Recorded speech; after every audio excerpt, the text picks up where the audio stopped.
Greeting of Union Yo from Texas A&M University. Today I will present cross-modality and self-supervised protein embedding for compound protein affinity and contact predictions, working with Professor Yang Shen. The motivation of this project starts from drug discovery that we're trying to design drug for not only the single gene or protein, but for a system that consists of a lot of genes and proteins. We need to look into more than millions of the proteins and mining the chemical space of up to 10 to 60 compounds. And if we look at over 80% of the FDA-approved drugs that are protein compound interaction, these spaces are actually facing a combinatorial explosion, not to mention that we have to make lots of expensive measurements for each protein compound pairs. That presents a critical need of the computational prediction of the compound-protein interactions, also known as CPI predictions. So how does existing method solving CPI prediction problem? There are many focus on two schools. The first, traditional protein structure-based stocking, using the structure prediction and energy calculation to predict the affinity level of protein compound pairs. These conformation analysis and energy calculation make the prediction very interpretable, because we can see how the atoms interact with each other in what strength. However, it is also computationally challenging and not necessary to be accurate due to the highly complicated and non-convex manifold of the optimization. Not to mention that many protein structures are not available compared with protein sequence. Another school of the methods are based on the protein sequence rather than structure because sequence data are much more abundant, and they try to solve a machine learning problem which is much more faster compared with the free energy optimization. But when we start the project on the CPI prediction, people usually formulate the CPI as a classification problem which classifies the interaction into two classes or three classes. This formulation is not interpretable and highly undesired. Since 2017, advances in the community, including our group, try to formulate the CPI prediction problem into the continuous affinity level prediction rather than the discrete interaction prediction. And these methods are actually much more interpretable because we even can utilize the attention mechanisms to modeling the interaction over the intermolecule contact for the causative factor result into the predictions. In the meantime, we're still trying to solve the machine learning problem, which is relatively fast, and we leverage abundance of the labeled and unlabeled protein sequence data. The problem here we formulate is the compound protein affinity and contact predictions, short for CPAC prediction. We try to predict the affinity and contact label simultaneously, and most interesting is that the contact prediction actually is the underlying interpretation for the affinity predictions. The overall pipeline is that we input the identity of the compounds and the protein, where compound is the splice sequence and protein is the amino acid sequence. After the encoding that they are embedded into the Latin representation, we can leverage the attention mechanisms to output for the contact label and affinity label. The contact output form the basis of the affinity predictions, which make this model highly explainable. So what are the remaining gaps? First, both of the output predictions, affinity and contact prediction, How does the compound interact and bind with the protein? They are structure-relevant predictions, however relies on the structure-unaware 1D sequence as input. Here someone might argue that 1D sequences are not totally structure-unaware, and there are exceptions utilize the sequence predicted structure property sequence as input, for example, in deep affinity and deep relation paper. Nonetheless, we still have the general gaps that this kind of the sequence-based methods are not suffice to model the 3D structure relationships. And further, we empirically find that they are working less generalizable, which means that the mapping you learn from the sequence to the interaction do not have a satisfied performance on the unseen protein sequence. Second, if we look into the machine learning problem, actually we're trying to exploit the data with label to supervise, to learn the useful knowledge. However, the affinity label might be very expensive, and the contact label with structural information might be much more expensive, and the intersection often will deliver a supervision starvation problem. This can be summarized as two challenging that inadequate data information and label supervisions. Here we come up our contribution focus on two keywords, cross-modality learning and self-supervised learning. These two words are not fancy work. First, cross-modality learning actually reflects the fact that protein exists in different modality. It not only 1D sequence, but also fold into 3D structure to functions. This is rational to introduce multimodality of the protein to incorporate the structure awareness. And these involve how do different modality models perform at different tasks, and how do we integrate different modality of the models.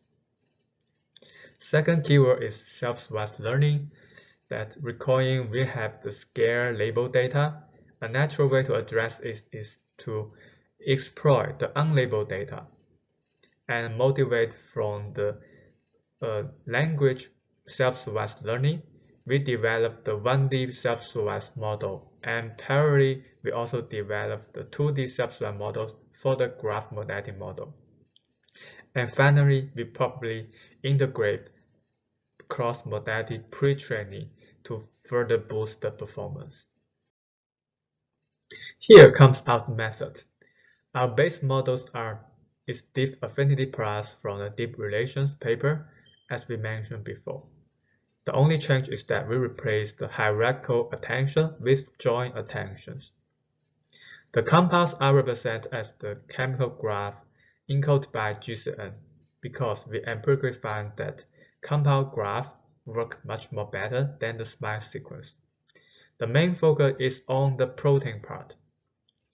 We do have the single modality models for the protein that for the 1D sequence model, we use the amino acid sequence as the input, and for the 2D graph model, we use the predicted intra-protein content map as the protein input. And separately, we use the hierarchical RNN as the sequence encoder and a graph attention network as the graph encoder.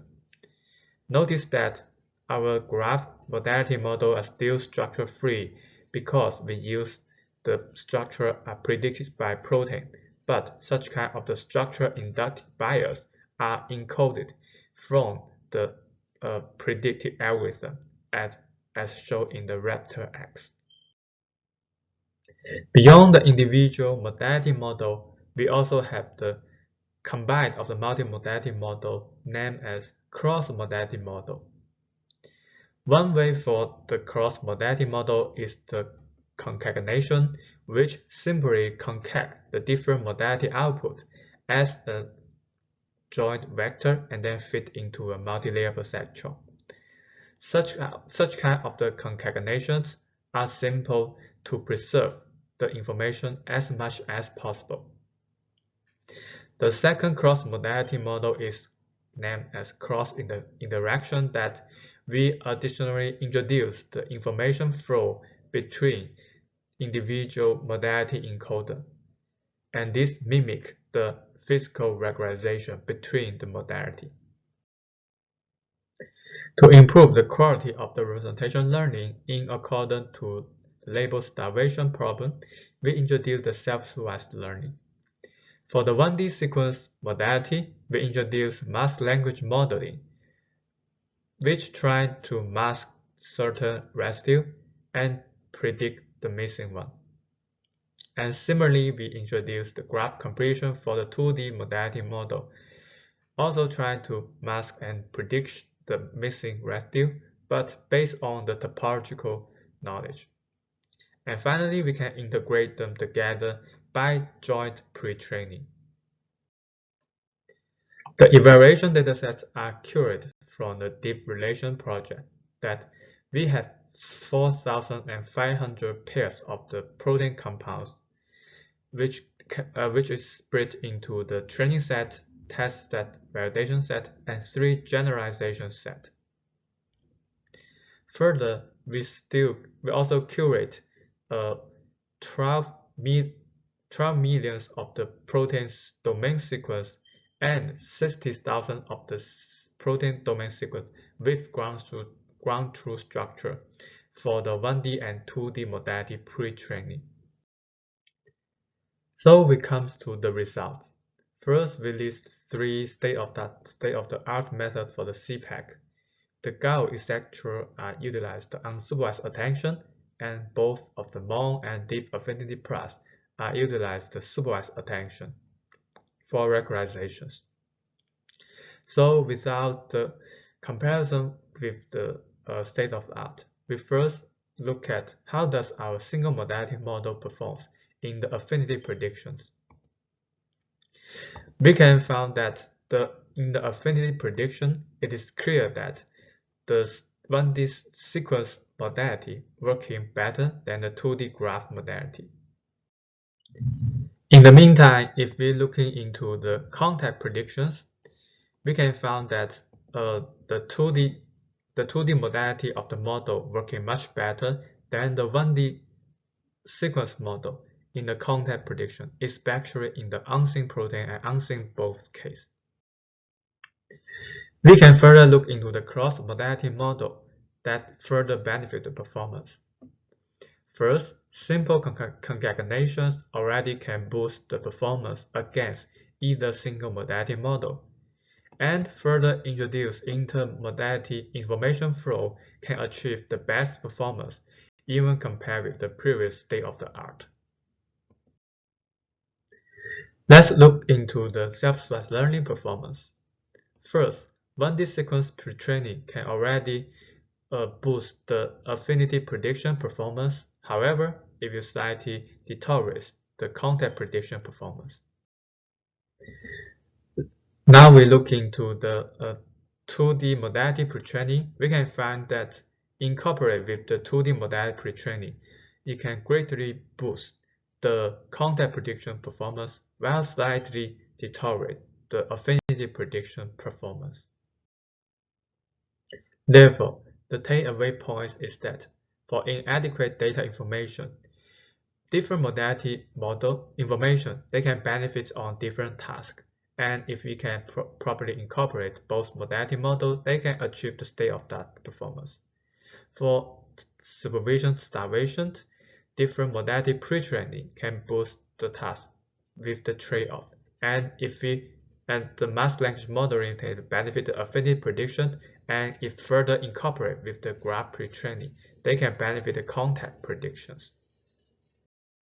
For future directions, there is potential on cross-modality learning that for more modality data and more variance of one modality data. For the self-supervised learning, we might decide more pre-training strategy and more self-supervised label, much moreover the self-supervision for more modality. We will show the reference and acknowledgement in the last. Thank you for listening.